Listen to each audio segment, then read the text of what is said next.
Bonjour à toutes, bonjour à tous. Aujourd'hui, on est le mardi 21 octobre 2025. Je vous souhaite la bienvenue dans mon podcast, la bienvenue dans Le français c'est facile avec Adrien. Aujourd'hui, on va parler d'une expression française comme tous les jours qui est « on n'a rien sans rien ». Mais avant de vous parler de cette expression française, je voulais vous raconter un peu ma vie. Comme tous les jours, je vous raconte des idées, des pensées, une expérience qui m'est arrivée.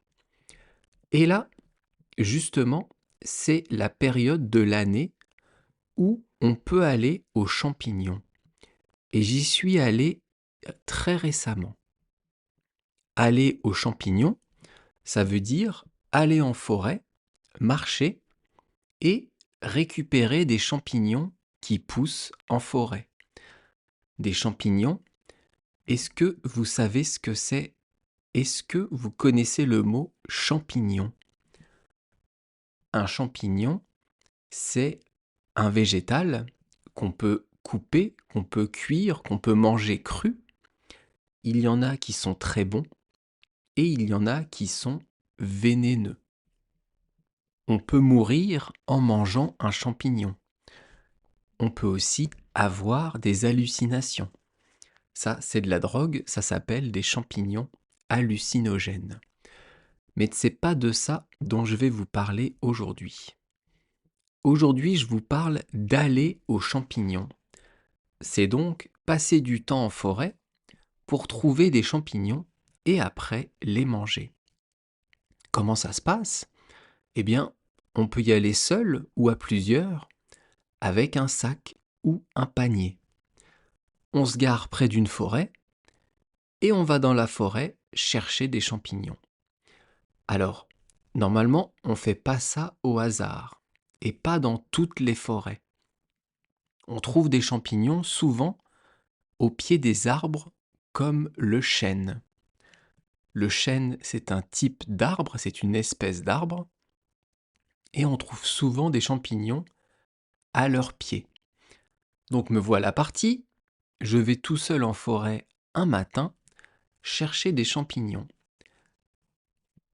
Je prends la voiture, je me gare à côté de la forêt et je marche dans la forêt.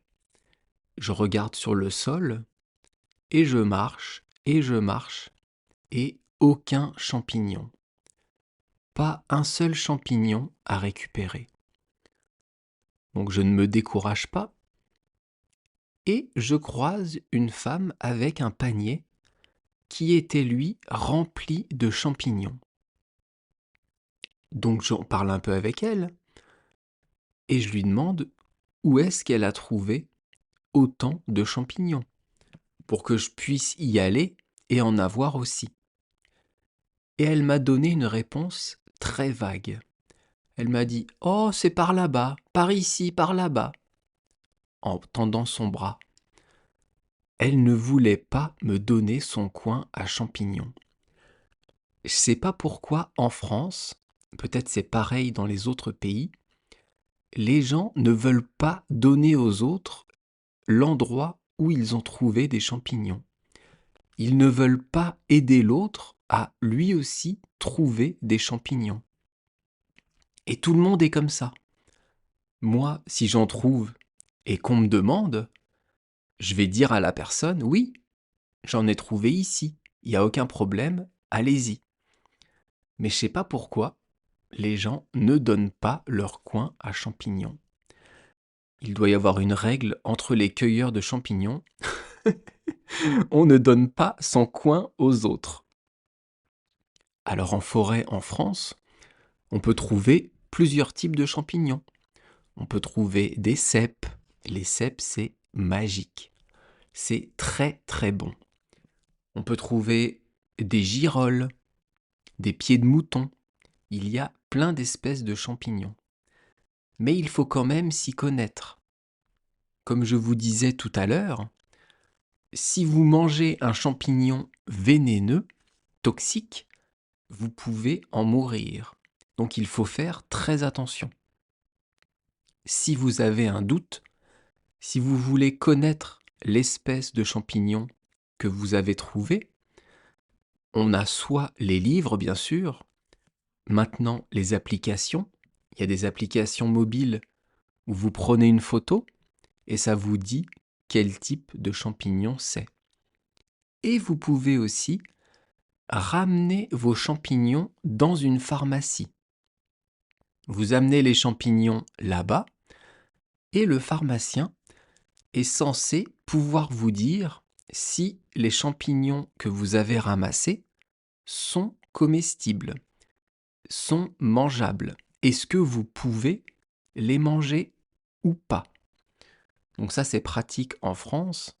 Si vous allez aux champignons, pour être sûr, ramenez-les en pharmacie et on va vous dire si vous pouvez les manger ou non. Donc je reprends ma petite histoire où j'étais en forêt. J'ai vu cette dame et donc je suis allé à peu près vers l'endroit qu'elle m'avait indiqué pour en trouver. Eh bien, j'en ai trouvé aucun. Je suis reparti sans champignons. Bon, au moins, j'aurais fait une bonne promenade en forêt, mais 0 champignon à ramasser. Je pense que la dame m'a indiqué un mauvais endroit. Elle m'a dit que c'était par là-bas, alors que peut-être c'était de l'autre côté. Je ne sais pas. En tout cas, si je la revois, je lui dirai. Donc je suis rentré et j'ai mangé une omelette sans champignons. Une omelette juste faite avec des œufs. Pourquoi je vous parle de ça aujourd'hui? Parce qu'en ce moment, à l'automne, après l'été, eh bien c'est le moment d'aller chercher des champignons en forêt. À partir de mi-septembre, fin septembre, jusqu'à fin octobre, mi-novembre, on peut trouver des champignons en forêt. Mais comme vous l'avez compris, il faut connaître les bons coins à champignons. On peut y aller comme ça, au hasard, comme j'ai fait, mais on prend le risque de revenir sans champignons, de revenir sans rien. D'ailleurs, pendant que j'étais en forêt, j'ai croisé un autre monsieur avec un sac, et lui m'a dit qu'il n'avait rien trouvé non plus. Donc ça m'a un peu rassuré. C'est pas moi qui suis aveugle, c'est pas moi qui ne trouve rien, mais lui aussi n'a rien trouvé, n'avait rien trouvé. Donc on est rentré chez nous, chacun de son côté, sans champignons. Et donc je suis allé au supermarché en acheter. Non, c'est pas vrai. Non, c'est une connerie. Enfin bref, tout ça pour vous parler de la période des champignons. Et c'est en ce moment la bonne période pour aller cueillir des petits champignons. Aujourd'hui et pendant quelques jours, on va pas faire de règles de français parce que on a fait quelque chose d'assez difficile depuis 2 jours, la concordance des temps. Donc on va se reposer, on va juste parler de ma vie, de mes pensées, de tout et de rien, et on va parler aussi de l'expression du jour. Comme ça, c'est plus reposant pour vous. Aujourd'hui, l'expression c'est on n'a rien sans rien. Alors, je vous explique le sens juste après, mais d'abord, je vous décompose cette expression. Je vous explique les mots. On, c'est un pronom personnel. C'est le 3e pronom personnel du singulier. C'est comme il ou elle. Mais quand on dit on, eh bien, on s'inclut dans le groupe. Il, c'est lui, c'est cette personne-là, c'est un homme. Elle, c'est une femme. Et on, c'est moi et une ou plusieurs autres personnes. Ensuite, vous avez un N apostrophe avec un A et après rien. Le A au milieu, c'est le verbe avoir, qui est donc conjugué au présent de l'indicatif, 3e personne du singulier, puisqu'on a le on juste avant. Et les deux mots de chaque côté du A, ce sont la marque d'une négation. Ne et rien après, ça veut dire que on n'a rien. Il n'y a rien. Pas une seule chose. Mais après, on a sans rien. Ici, en fait, dans l'expression, il manque un mot. Alors, l'expression est faite comme ça, mais si on veut bien la comprendre, pour que je vous l'explique correctement, on peut rajouter le mot faire à la fin. Ça donne donc on n'a rien sans rien faire. Ici, on a plusieurs fois la marque de la négation. En fait, ça veut dire, cette expression, pour avoir quelque chose, il faut faire, il faut travailler. Si vous ne travaillez pas, vous n'aurez rien. Si on ne fait rien, on n'a rien. On n'a rien sans rien faire. On ne peut pas avoir quelque chose si on ne fait rien. Donc cette expression, elle veut dire il est nécessaire de faire des efforts pour obtenir quelque chose. C'est important de se donner, de travailler, de mettre du cœur à l'ouvrage pour obtenir des résultats. Mettre du cœur à l'ouvrage, c'est une autre expression française. Alors vous allez me dire, oui, mais il y a des personnes qui sont nées dans des familles très riches, eh bien, qui ont beaucoup d'argent sans avoir rien fait. Oui, je suis d'accord. Ils ont hérité. Mais s'ils se mettent à apprendre une langue, s'ils veulent apprendre des choses, améliorer, renforcer leur culture, étendre leurs horizons, eh bien, ils vont devoir travailler. Et l'apprentissage d'une langue, c'est un très bon exemple. On ne peut pas apprendre une langue sans rien faire. Pour apprendre le français, par exemple, eh bien, il faut travailler, il faut se donner, il faut étudier, il faut écouter, il faut regarder des vidéos, essayer de parler. Le français, comme toutes les autres langues, pour l'apprendre, il faut se donner. On n'a rien sans rien. Si vous ne travaillez pas, vous n'arriverez pas à parler français. Il faut être courageux. Il faut mettre du cœur à l'ouvrage. Il faut travailler. C'est ça que veut dire l'expression du jour. On n'a rien sans rien. Donc si vous connaissez quelqu'un qui apprend une langue étrangère, et je suis sûr que c'est le cas, eh bien cette personne pourra vous dire « Ah mais c'est trop fatigant, ah mais c'est long, ah mais c'est dur d'apprendre ». Et vous pourrez lui dire « Effectivement, on n'a rien sans rien. Pour apprendre, il faut travailler, il faut se donner, il faut avoir envie. Pour pouvoir comprendre une langue étrangère, une langue qu'on veut apprendre, eh bien ça demande du temps. Mais c'est pour tout la même chose.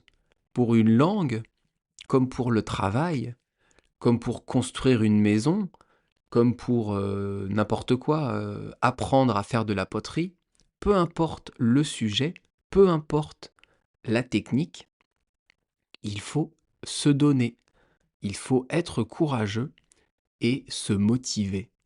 Eh bien c'est ça, on n'a rien sans rien. On peut dire aussi, qui ne tente rien n'a rien. Et ça, c'est une expression que je vous ai déjà expliquée. Donc si vous voulez réécouter ce podcast, vous pouvez. C'est un podcast qui est sorti le 8 juin. Et c'est le podcast 193. 193. Qui ne tente rien n'a rien. En anglais, on dit no pain, no gain. Pas de douleur, pas de bénéfice. Bon, ça se dit pas comme ça en français. En français, vous avez compris, ça se dit « on n'a rien sans rien ». Alors, demain, on va faire une nouvelle expression française. Et cette expression, ça sera... c'est quoi déjà? Ah oui, ne pas avoir la lumière à tous les étages. Je vous répète, ne pas avoir la lumière à tous les étages. Est-ce que vous connaissez cette expression? Est-ce que vous savez de quoi on veut parler? Si oui, eh bien bravo. Et sinon, écoutez mon podcast de demain. Je vous rappelle que vous pouvez retrouver toute la transcription des épisodes sur Patreon.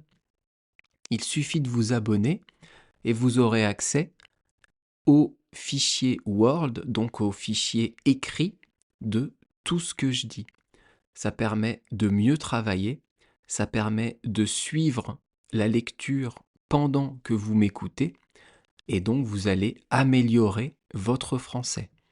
Donc vous pouvez retrouver ça sur Patreon et vous aurez aussi accès à des podcasts exclusifs comme Le Petit Prince, qui est un livre, et les contes et légendes de la mythologie japonaise. Merci beaucoup de m'avoir écouté et on se retrouve donc demain pour ceux qui le veulent bien sûr. À demain, bye bye, hasta luego, matane!